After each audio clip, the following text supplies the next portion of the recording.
ದೇವಾ, ನಿನ್ನ ಅಚಲವಾದಂತಹ ಪ್ರಾರ್ಥನೆಗೆ ಮೆಚ್ಚಿ ಮೈದೋರಿದವನಿದ್ದೇನೆ. ಕಳವಳ ಬೇಡ ಮಹಾರಾಜ. ಜಗತ್ತಿಗೆ ತಗಲಿರುವಂತಹ ಸಮಸ್ಯೆಯನ್ನು ನಾ ಗಮನಿಸಿದವನೇ ಇದ್ದೇನೆ. ಹೌದು ಸ್ವಾಮಿ. ಇದು ಆ ಕೊರೋನಾಸುರನ ಕಿತಾಪತಿ. ಓಹೋ. ಅವನು ಹೊಸ ರೂಪದಲ್ಲಿ ವೈರಾಣುಗಳನ್ನು ಜಗತ್ತಿಗೆ ಕಳುಹಿಸಿಕೊಟ್ಟಿರುತ್ತಾನೆ. ಹೌದೇ? ಇವು ಬಹಳ ಪ್ರಭಾವಶಾಲಿಯಾಗಿದ್ದು ಭರತಖಂಡವು ಇದರ ಹೊಡೆತಕ್ಕೆ ಒಳಗಾಗಿದೆ. ಓಹೋ. ಈ ಕಪಿಮುಷ್ಟಿಯಿಂದ ಹೊರಬರುವುದು ಅಷ್ಟು ಸುಲಭದ ಮಾತಲ್ಲ. ಆದರೆ ಮಹಾರಾಜ ಸ್ವಾಮಿ, ನೀನು ನಿನ್ನವರ ಜೊತೆಗೂಡಿ ನನಗೆ ಶರಣಾಗಿರುವೆ. ಚಿಂತಿಸಬೇಡ, ನಾನು ಕೊರೋನಾಸುರನನ್ನು ನಿಗ್ರಹಿಸುತ್ತೇನೆ.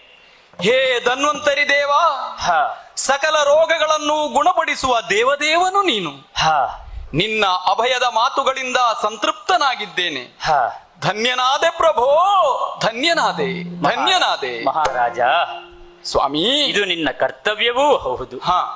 ವೈರಾಣುವಿನ ನಿರ್ಮೂಲನೆಗೆ ಬೇಕಾದ ಸಕಲ ಪ್ರಯತ್ನಗಳನ್ನೂ ಮಾಡತಕ್ಕದ್ದು. ಹೌದೇ? ರೋಗ ಬಾರದಂತೆ ತಡೆಗಟ್ಟುವುದೇ ಈ ರೋಗಕ್ಕೆ ಮದ್ದಾಗಿದೆ. ಓಹೋ. ಗೃಹದಲ್ಲಿಯೇ ಇರು, ಸುರಕ್ಷಿತವಾಗಿರು. ಇದು ಈ ರೋಗವನ್ನು ತಡೆಗಟ್ಟಲಿರುವಂತಹ ಅಧಿಕೃತ ಘೋಷಣೆ. ಓಹೋ. ನಿನ್ನ ಕೆಲಸವೇನೆಂದರೆ ಈ ಸೂಚನೆಯನ್ನ ಕಾನೂನಾಗಿ ನಿನ್ನ ಪ್ರಜೆಗಳಿಗೆ ತಲುಪಿಸತಕ್ಕದ್ದು.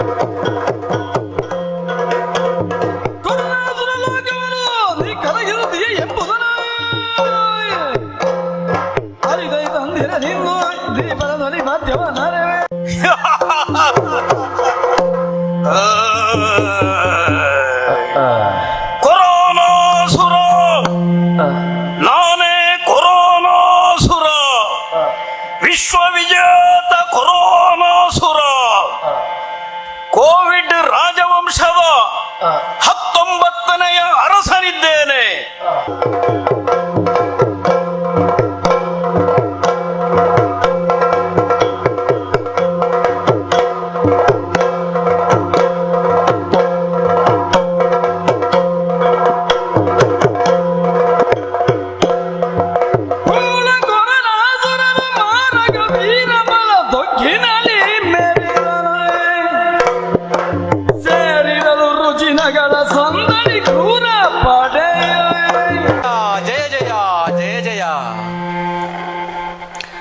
ದೇವ ಧನ್ವಂತರಿ ರಾಜ, ನಿನ್ನ ಪಾದಾರವಿಂದಗಳಿಗೆ ಸಹಸ್ರ ಸಹಸ್ರ ಪ್ರಣಾಮಗಳು. ಹೇಳಯ್ಯ. ನಮಗೆ ಅಭಯ ನೀಡಿ ರಕ್ಷಿಸಿದೆ ದೇವ. ಮುಂದೆ ನನ್ನ ಕರ್ತವ್ಯಗಳೇನು? ಭಿನ್ನವಿಸಬೇಕು ರಾಜೇಂದ್ರ. ದೇವ, ಇದು ಒಂದು ದುಷ್ಟ ಸಂತಾನ. ಒಂದನ್ನು ಕೊಂದರೆ ಇನ್ನೊಂದು ಜೀವ ಪಡೆದುಕೊಳ್ಳುತ್ತದೆ. ನಾವು ಯಾವತ್ತೂ ಜಾಗರೂಕರಾಗಿರಬೇಕು. ಈ ರೋಗವನ್ನು ಎದುರಿಸಲು ನಾನು ಏನೆಲ್ಲ ಹೇಳಿದೆನೋ ಅದನ್ನು ನೀನು ನಿಯಮವಾಗಿ ರೂಪಿಸಬೇಕು. ಹೌದೇ? ಕೇವಲ ನಿಯಮವಾಗಿ ರೂಪಿಸಿದರೆ ಸಾಕಾಗುವುದಿಲ್ಲ. ಪ್ರಜೆಗಳ ಸಂಕಷ್ಟದಲ್ಲಿಯೂ ನೀನು ಪಾಲುದಾರನಾಗಿರಬೇಕು. ಯಾವುದೆಲ್ಲ ಕಷ್ಟಗಳು ಪ್ರಜೆಗಳಿಗೆ ಬರುತ್ತದೋ ಆ ಕಷ್ಟಗಳನ್ನೆಲ್ಲ ಪರಿಹರಿಸುವಲ್ಲಿ ನೀನು ಸಹಕಾರಿಯಾಗಿದ್ದುಕೊಂಡು ಈ ರೋಗ ಎನ್ನುವಂಥದ್ದು ಯಾವತ್ತಿನ ತನಕ ಇರುತ್ತದೋ, ಯಾವಾಗ ನಾಶವಾಗುತ್ತದೋ ಅಲ್ಲಿಯವರೆಗೆ ಪ್ರಜಾ ಸಂರಕ್ಷಣೆಯೇ ನಿನ್ನ ಹೊಣೆಯಾಗಿರುತ್ತದೆ. ಮೊದಲು ಹೇಳಿದಂತಹ ನಿಯಮಗಳ ಜೊತೆಯಲ್ಲೇ ಮನೆಯಲ್ಲೇ ಇರಿ, ಸುರಕ್ಷಿತವಾಗಿರಿ ಎನ್ನುವಂತಹ ಘೋಷಣೆಯನ್ನ ಮಾಡುತ್ತಾ ಅವರವರ ರಕ್ಷಣೆಯನ್ನು ಅವರವರು ಮಾಡಿಕೊಳ್ಳುವುದರ ಮೂಲಕ ಜೀವನವನ್ನ ಮಾಡಿದಿರಿ ಎಂದಾದರೆ ಖಂಡಿತವಾಗಿಯೂ ನಿಮಗೆ ಜಯ ಒದಗುವುದಕ್ಕೆ ಸಾಧ್ಯವಾಗುತ್ತದೆ. ಇದರಿಂದ ಭರತಖಂಡದ ಕಲ್ಯಾಣವಾಗುತ್ತದೆ. ಜಯ ಜಯ ಜಯ ಜಯ ಜಯ ಜಯ. ಮಂಗಳ ಯಕ್ಷಗಳ ಬಿಗಿಗೆ ಜಯ, ಮಂಗಳ ಸಿದ್ಧಿ ವಿನಾಯಕಗೆ